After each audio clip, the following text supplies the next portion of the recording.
मैं एक चीज आप सबसे जरूर कहूंगा करेक्ट करने के लिए, जब सब देवता एक साथ खड़े हैं तो भक्तों को अपने देवता नहीं बांटने चाहिए।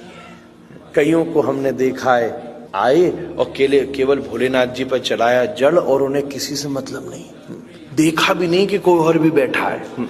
जब भगवान आपस में साथ बैठे हैं तो भक्तों ने क्यों बांट रखा है। आप जब भी किसी मंदिर में जाइए तो सब में अपने इष्ट देव का दर्शन करके सहज प्रणाम कीजिए।